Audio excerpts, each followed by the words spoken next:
What's going on, people? We are Tottenham TV here, and we have some transfer news late in the day here.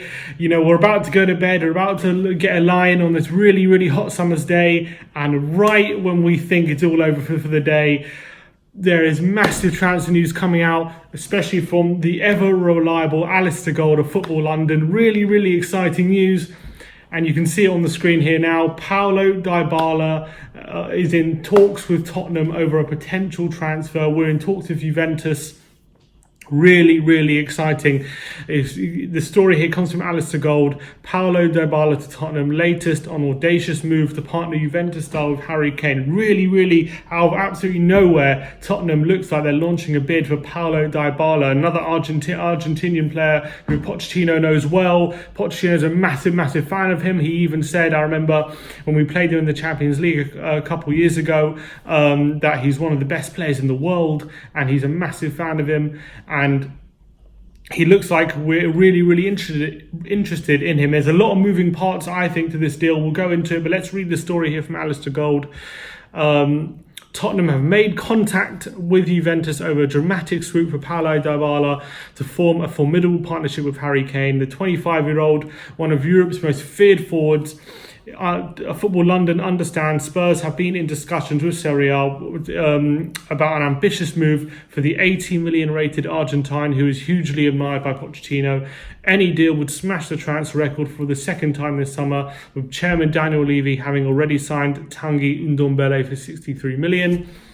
Dybala was part of the Argentina squad who finished third in the Copa America, and he scored the winner in the third place playoff. He actually wasn't used much in the Copa America. They actually used him on the bench for most of the games, and he was actually quite frustrated, I think, on the bench because they wasn't really clicking for Argentina going forward yet.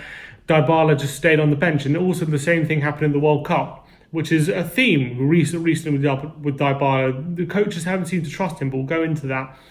But however, the talented striker will return to Juventus, where it is believed he will no longer be considered a guaranteed starter under Maurizio Sarri.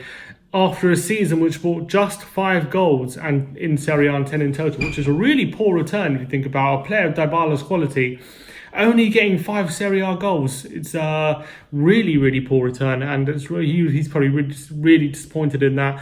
It's just there's rumours circulating that he'll go on to it. It's believed that Cristiano Ronaldo's arrival in Turin affected Dybala's form, and Tottenham have been monitoring the situation with Pochettino's compatriot this summer, and believe that a player who previously was valued over 100 million can now be available for a lot less. However, Spurs are considered ambitious outsiders in the chase to prize away the Juventus forward, with Man United, Bayern Munich and PSG also linked with his signature. There is serious interest at Tottenham trying to pull off what would be a staggering coup by the North London club for one of Europe's brightest attacking talents. Now, Paulo Dybala signed for Juventus, I think, in 2015 from Palermo, and he had a really, really good start to life at Juventus, and his first 3 years were trophy laden, and they were getting to Champions League finals, and he was really impressive. But last season was a big disappointment for him, and that's probably why they're looking to maybe get rid of. That's why they're probably open to selling him. Is there any more on this deal? In the past, Tottenham have attempted to bring in a backup striker to challenge Kane for the first 11. And there's a bunch of Dybala, who's currently on holiday after his Copa America exploits, would be a massive step up in attacking terms and would be considered a bona fide top-class partner for Kane, able to play second fiddle to the England captain up front with him all out wide, and certainly be able to shoulder the burden on the Spurs star. Here's Pochettino's quote about Dybala when we played them in the Champions League back in 2018. It's always nice to play against the best in the world. I put Dybala in that category because he's a special talent, and seeing him on the pitch is wonderful, even if he might cause your team a few problems.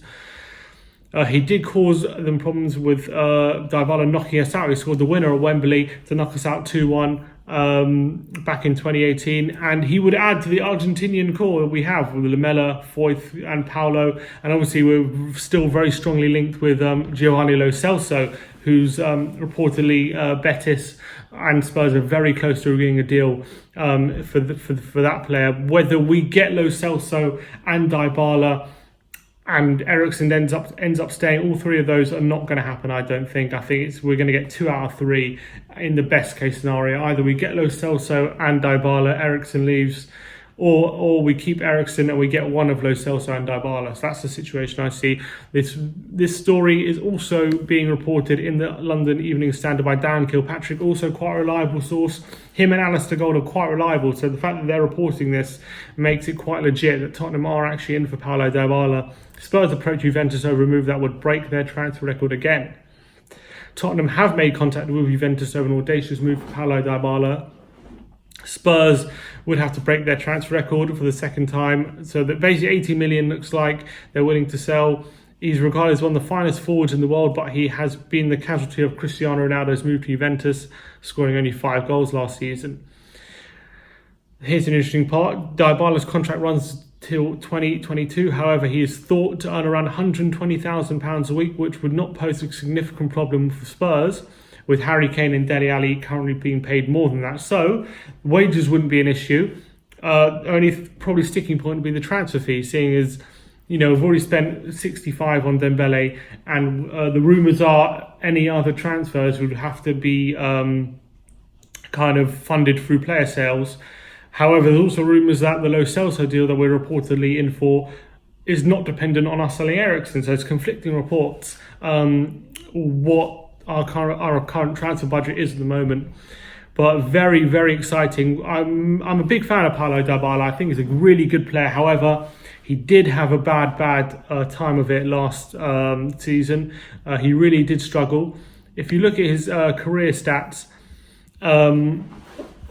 there's a bit of Wikipedia. If you look at his career stats, you can see his first 3 seasons at Juventus, 23 goals, 19 goals, and then 26 goals. So clearly he was quite lethal then. He was quite lethal in front of goal, getting loads of goals regularly, getting close to or over 20 goals a season. But last season there was a big drop off. However, you can see the Champions League last season, 5 goals in 9 games, still pretty decent. However, in the Serie A, 30 games, 5 goals, really disappointing return there. So whether Juventus are kind of that they've had enough of him, or they're just willing to listen to offers. If you can see by his individual awards, Serie A Team of the Year for his first 3 seasons in Serie A, and in his last season at Palermo, I believe. Yeah, last season at Palermo, got the most assists in the league. So he's also a provider as well. Obviously, he's won so many trophies for Juventus. He's in the FIFA Pro Team, 2nd team in 2017, 4th team in 18, and 5th team in 2016. So he's regularly in amongst the best players recognised by FIFA in the world. But yeah, regularly recognised as one of the best players in Serie A. Team of the Year for his first 3 seasons in a row in Serie A. 22 goals 2 seasons ago. So he knows where the net is. He's clearly a quality player, but the reasons why he struggled with Juventus last season are quite struggling. There's a few compilations going around. Look, it's a player who's clearly quality. I would love him at Spurs. I think him linking up with Harry Kane and Son and Moura would be so exciting. I think getting him in an attacking team like that, I think he would be a really, really good addition to the squad. I think 80 million would be a pretty good a price for a player of his quality, who at 25 has many years behind him and could even maybe, if we sign for 80 million, he has a good season, he's worth now over 100. So I think it's really, really exciting potential deal for Spurs. However, there are a few moving parts to this deal, whether it affects our transfer for Lo Celso, whether it's dependent on Christian Eriksen. Can I really see us keeping Christian Eriksen and signing Dybala as well? Really highly unlikely, but I haven't heard anything. I haven't heard that this is dependent on Eriksen. And the only thing else I'd worry about is 2018 World Cup. He was barely used by the coach of Argentina, although they did struggle.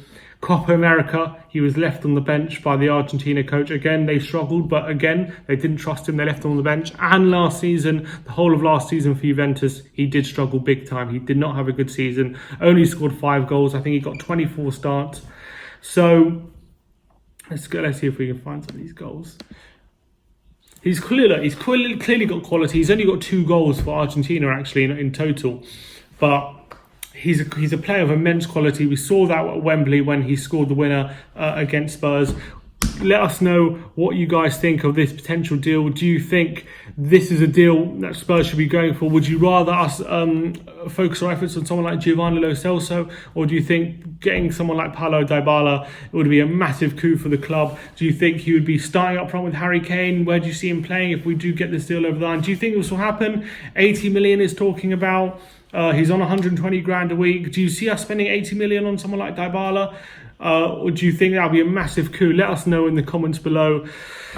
It's very exciting. I'm getting excited, but it's hard. I don't want to get ahead of myself because obviously with Spurs, it's likely this deal probably won't happen or it's going to drag on a bit. But considering that we're actually in talks with Juventus over signing him, it's just so un-Spursy thinking about how we're actually in talks for a player of Dybala's quality. Thinking of him interested in coming to a club like Spurs would be absolutely immense. Let us know what you think in the comments below. Let us know how excited you are about potential deal. And as always, like, subscribe if you like the content. Come on, you Spurs.